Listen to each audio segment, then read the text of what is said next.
For pretty much its entire existence, Capcom has had a chokehold on the monster hunting subgenre of action RPGs. The appeal of their very aptly named Monster Hunter franchise is easy to see, even when looking at it from a distance. Big and epic battles against ferocious monsters, honing his skills as a hunter and collecting materials to forge weapons and armor out of the creatures you've slain is simply awesome.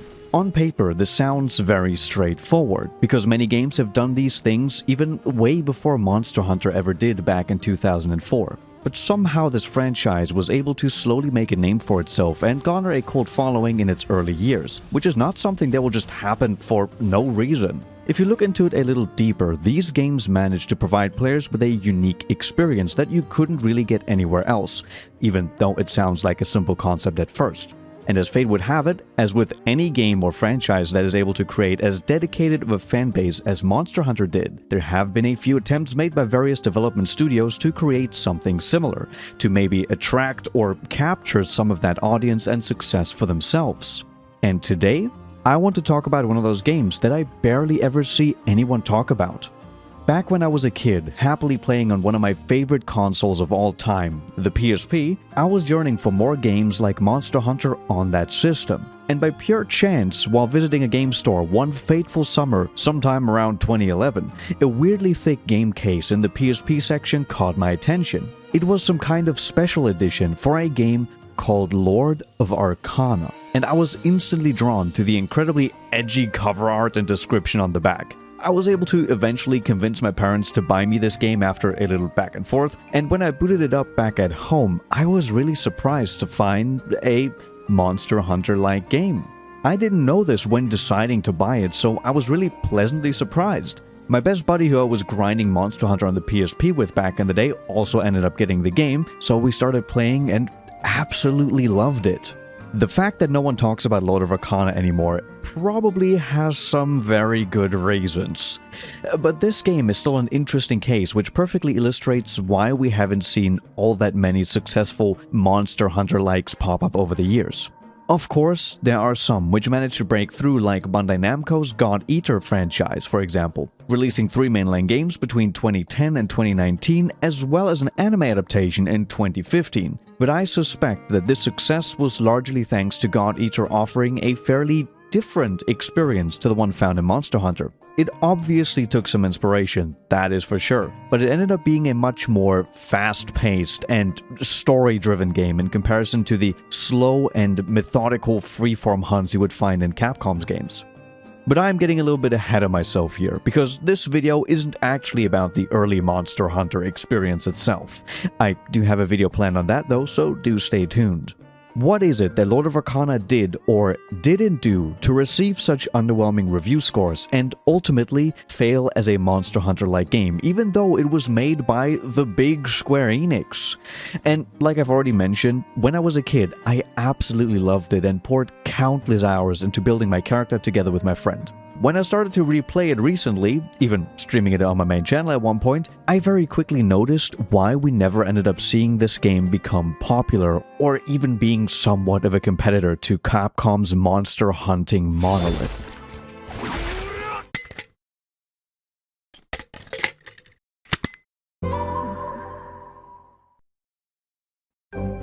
It is possible that I will call Lord of Arcana a clone in the title of this video, depending on which working title I end up going with, but that term usually has a negative connotation to it, so I want to make it clear that it is definitely more inspired by Monster Hunter than it is blindly ripping off systems without adding anything unique to differentiate it.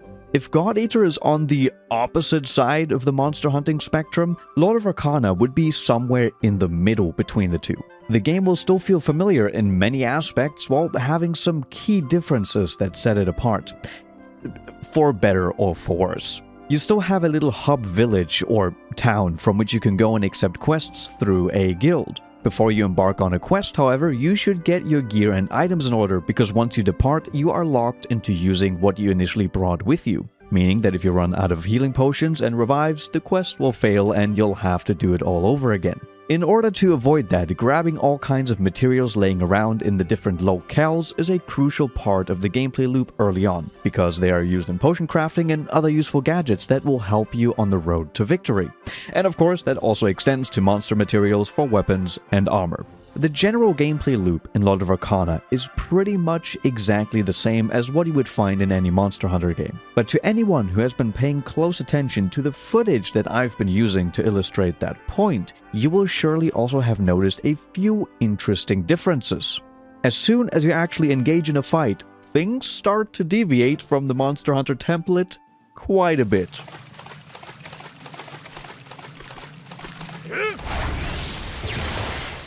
Fights in Lord of Arcana are a lot less dynamic.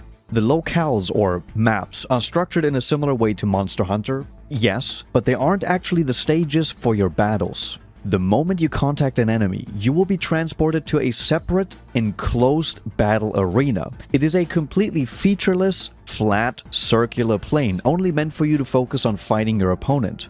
And herein already lies one of Lord of Arcana's biggest weaknesses, which unfortunately creates much more problems than it was likely meant to alleviate during development. This was probably a lot more simple and cost-effective to make, but it also creates one of the biggest annoyances of the game. When you trigger a fight, you first get to see a little intro showcasing the enemies. Then comes the fight itself, and finally a reward phase that grants you items and XP. This happens every single time for every enemy you fight. Enemies which only have like 2 different attacks to throw at you. I think most of you already understand why this could be an issue in a game where grinding parts from monsters for weapons and armor crafting is the main gameplay loop. Okay, I know, I'm also not just gonna brush past that. You guys heard me correctly. At the end of a fight, you get XP. This is a huge difference to Monster Hunter. Lord of Arcana has a leveling system for both the player-created character and a weapon proficiency system. The first one is very straightforward. The higher your character level goes, the more HP you get. But the weapon proficiency system is honestly way more interesting, because unlike Monster Hunter, you don't start out with a fully unlocked weapon moveset. You need to put in some work to see the full potential of your chosen weapon by beating a ton of enemies first. This is probably the biggest difference you will find in Lord of Arcana, and it morphs the overall progression into something that's much closer to other traditional action RPGs, while still retaining a Monster Hunter-like combat and gearing system. And all of this is capped off by the third and final pillar of leveling in this game: magic proficiency. You can sling fireballs, slow down an enemy with dark magic, or even summon one of the game's big boss monsters for various kinds of effects in battle. And the more you use these spells, the stronger they become. The fact that Monster Hunter never had magic in a world full of giant beasts and ancient dragons was a very deliberate choice by Capcom.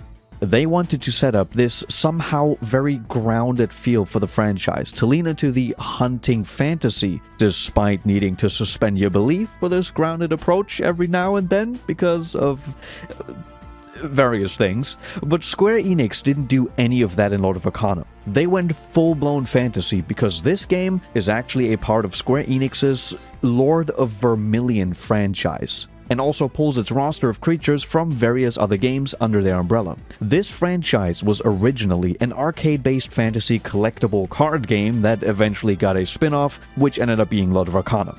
While I do think that the art style and world feels coherent despite how this game came to be, it fails to draw you in due to the lack of a unique hook, like the realistic hunts of the still fantastical monsters in Capcom's games. And speaking of monsters, I think we should quickly have a little more in-depth look at what you actually have to fight in Lord of Arcana. This game's roster of monsters is clearly divided up into regular, like a goblin, elite, like the griffin, and boss enemies that are much more interesting in this ascending order. A fight against a goblin or skeleton, and even some of the elite monsters, can and will get boring fairly quickly due to their limited moveset and sometimes really annoying patterns. So the fact that the best fights are so scarce is definitely a detriment to Lord of Arcana. This approach by Square Enix makes sense given this is a much more standard fantasy game with all the tropes you could think of, but I believe that they could or should have taken a little more inspiration from Monster Hunter in this particular aspect. That being said, if you manage to push through some pretty boring quests here and there, you will eventually reach what is arguably the best part of the experience, the Arcana Guardian bosses.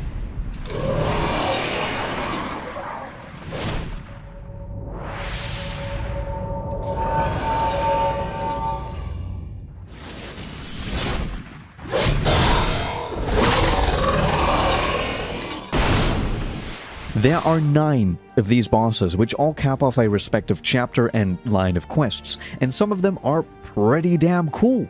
During a boss fight, you will be tested in skill, sometimes patience, but also reaction time and button mashing. There's a transition quick time event at the midpoint of a boss battle where you will need to mash a button to deal extra damage and knock some extra materials loose. The second phase will then be initiated with increased speed and aggression until you've dealt enough damage to enter the final stage, the boss trying to run away as it's bleeding profusely, and you finishing it off with a sick quick time event sequence. If you fail this, the boss can actually escape and you have to find it again at a different point on the map. Sadly, I only have footage of early bosses, but these fights only get better and tougher the deeper you get into the game. And in true Monster Hunter fashion, the final story boss actually isn't the last. You can still keep playing the game after the main story is finished and unlock bosses, enemies, and locales, which obviously gives you access to more cool gear as well.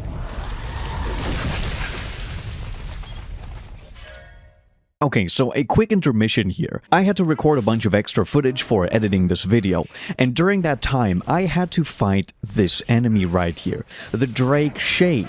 And I've already talked about how certain enemies can get kind of boring and annoying with how little moves they have, and you have to fight them over and over again. And this monster right here is probably the pinnacle of annoyance in this video game. The Drake Shade is a monster that gets boring and annoying during your very first time fighting it. It just has so much HP that the fight drags on for such a long time, and the moves are fine for this thing, but it just is such a long fight. It's so bad. Alright, so I could get into every little detail about this game. Despite its obvious flaws, I still adored it deeply when I was a kid, and I would love nothing more than to spread the gospel and tell everyone to play Lord of Arcana. But I literally told myself that I wouldn't be doing a ton of script writing on this channel. And here I am, already on page 4 of the script for this video, and I'm really trying to make this short, but for some god-awful reason, I just can't help myself. If this game has piqued your interest, despite some of the negative things I've touched on in this video, I would be totally down to do a deeper dive into the world of Lord of Arcana. And you can let me know by hitting the like button, commenting, and subscribing. Personally, I would really like to do this because there's actually another very important thing I haven't mentioned yet.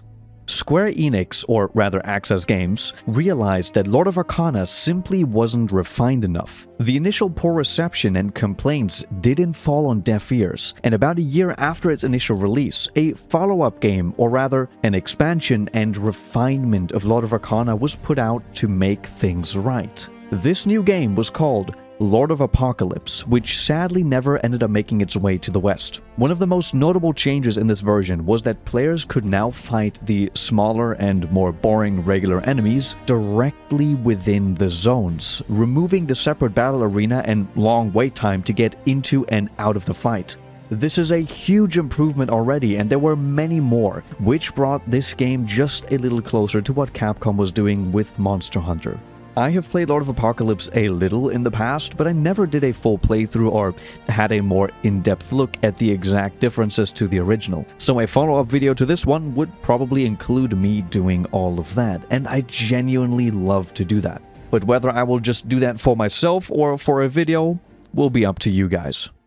To finally wrap things up, I quickly want to go back to why I think that Lord of Arcana is a great example to show why we haven't gotten all that many successful Monster Hunter likes, despite the franchise being bigger than ever with the most recent games.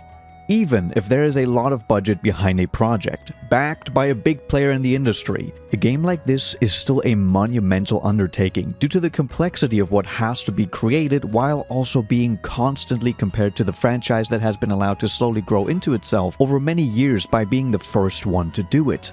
Lord of Arcana isn't a horrible game. but there are enough poor design decisions and lack of polish present to simply make it a way less attractive product in the end. Monsters, and specifically attack patterns that get boring fairly quickly, way less major enemies to fight than in your average Monster Hunter game, no unique hook to latch onto, and the fairly standard fantasy setting combine into a game that simply doesn't reach the same heights as its competition. And this is pretty much the same story we've heard time and time again from most of the games that dare to try and go up against Capcom and Monster Hunter. Sometimes they get certain aspects right and manage to create unique hooks, but they always fall short when you look at the overall package. I'm not saying that this franchise is simply untouchable or that there's nothing that can compare to it. As a matter of fact, I'd love there to be some competition. But at least within the context of this video, Lord of Arcana wasn't it. Even though I have very fond memories of that game. But who knows? I might change my tune if Lord of Apocalypse is way cooler.